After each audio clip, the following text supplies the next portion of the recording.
a funny thing, authority. It is.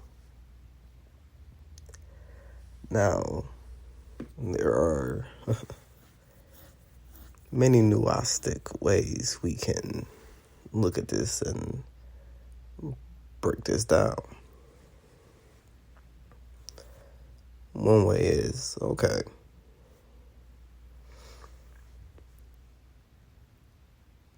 going back to what was said in how my channel operates. I brought up the fact of birth charts and the fact that there are things that are left out. Why are they left out? Because people say, oh, they're minor, oh, they're not important, oh, it's not real. Now, first and foremost, everything exists for a reason. If it didn't have a reason or a purpose behind it, it would not exist. People used to look at the stars once upon a time and go, oh, they're just there. Oh, they have no meaning. They're decorations in the sky. For us to look at them and go, oh, look how pretty they are. Yeah. One point in time, that's all they were. Until insight came and it was like, oh, hey, you know what? This connects to that and that connects to that. Oh, this. Oh, my goodness, this planet and this planet and this. You know, whether it was insight, divine spark, a channel message, whatever the case may be of how they connected that, boom, bam, birth of astrology. At one point in time, and even to some still today, astrology, channel messages, oracle cards, tarot cards, all of that, readings, all of this, completely irrelevant. It's not important. It's not real. When, in fact, it is. Those who are drawn to these type of modalities, yeah, it's very real. Those of us who share it, yeah, it's very real. Some of the most realest things are intangible. If you put your hand in the air and try to grab it, you can't grab air, but it's very real.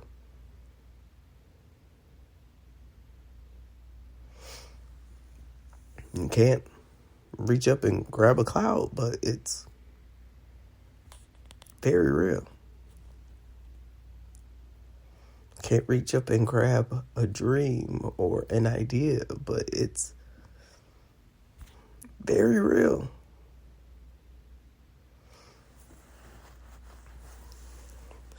And then it comes the other aspect of, oh, well, but these people of position of authority or high levels of influence or things like that, but they said, well,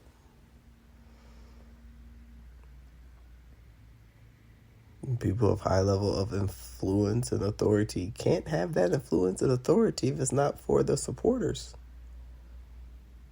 of that influence and authority.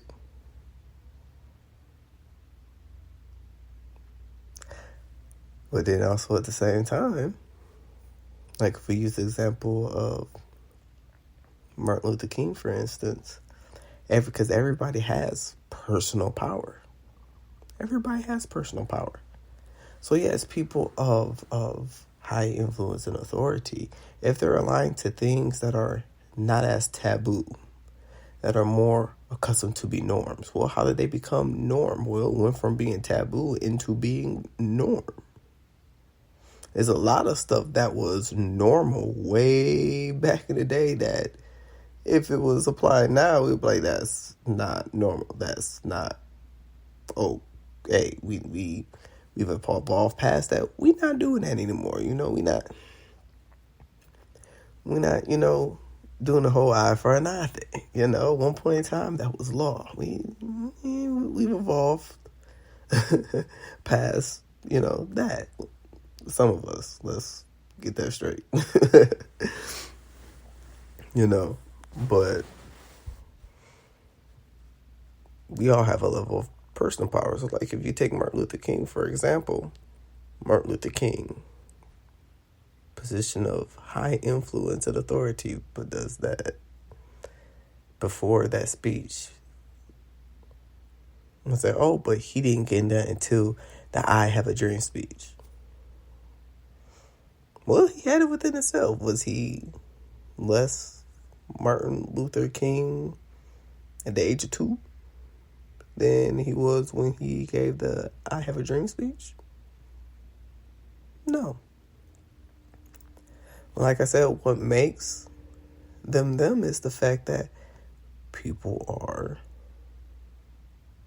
aligned to that. If you're more taboo or you're bringing newness in, change in, yeah, you're going to have less aligned. I said in a podcast, I'll actually it's not reposted. It's still on the channel. I was just told to put it in private mode. Months ago. About how there will only be, I'm gonna have pretty much a small channel.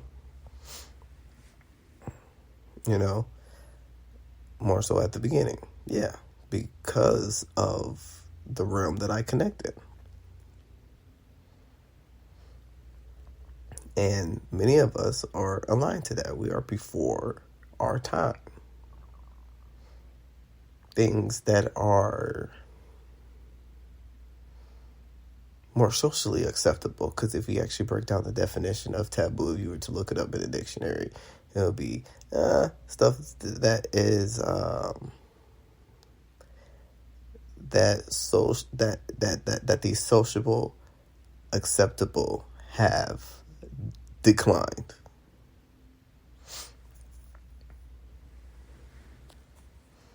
But that's only because of the unknown. Like, we associate dark with bad and negative. Well, if you would actually look at the yin yang symbol, dark, negative means feminine energy.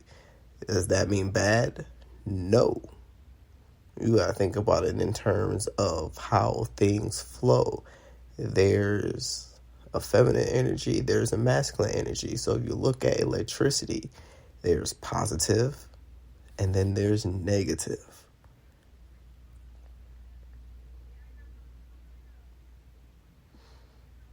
Two negatives mathematically can make a positive. Two positives or 15 positives cannot make a negative. So see how that relates to feminine energy? Feminine energy is the source of creation. Females can birth male children and female children. They can birth both. And then there's further breakdown within that. But there is that duality. It's energy. And energy reads with a duality. So things that are dark, and is also associated with the moon symbol. Go back to the yin yang symbol. Or for many that knows it, peace symbol. The push and pull. The ebb and flow. Yin yang. Yang yin. Represents the moon, whereas male represents the sun.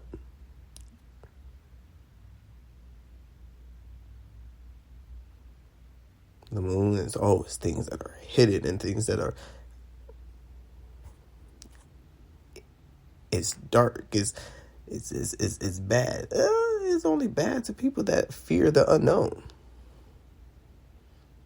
If you have that mindset around things that are unknown.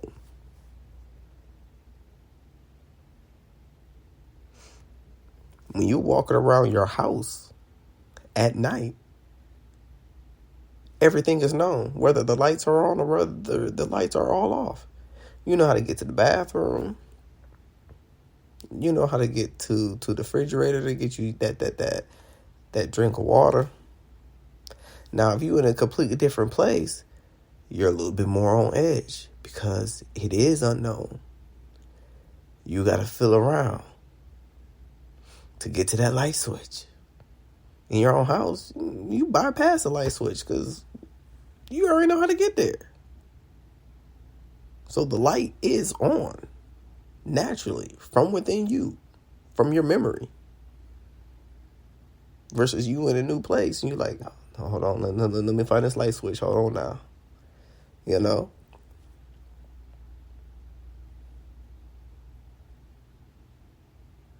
Energy, messages, things. It works the same way. Things that are new, bringing in the new, bringing in change, can be looked at that very same way. Can be looked at that very same way. And yes, let's face it, people are resistant to change. And I get it because you're comfortable. Stepping outside of your comfort zone is a comfort zone for a reason. When you step outside your comfort zone, yeah, it's going to be a little uncomfortable at first. And then that becomes your comfort zone. Then you expand it a little bit more. Then you're going to be uncomfortable again. And then that becomes your comfort zone. And it's that same cycle over and over and over again. The only thing constant is change. Because change is always going to be change. Newness is always going to be newness.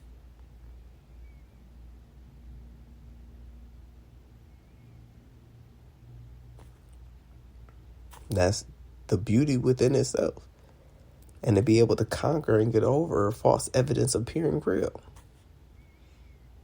Why is it false evidence appearing real? Because you don't know. It's unknown. It's false evidence appearing real playing over from maybe the last time, maybe you jumped before you looked. And, it's like, okay, let me look before I leap this time. But you still don't know how you're going to land. But, at least you was able to, take a peek like, oh, okay, ain't no thorns over there. In other situations, you just don't know. And that's where that intuition, that's where that faith, that's where that discernment, that's where getting in touch with who you are and your inner compass and knowing internally what's right for you. And then we're going to have incidents where you're going to come across some stuff, but it's a learning experience. It's a learning experience. And you're like, well, you did it yourself. You should look before you leap. I did look. But I'm not going to know what to look for, what to look at. Maybe I only looked at the left side and I didn't see the right side over there because there was a rock or your peripheral was blocked or whatever the case may be. You're not going to know until that experience happens, and it allows you to expand that awareness to go, I ain't know that. And then it's brought into awareness. You once was blind, now you can see.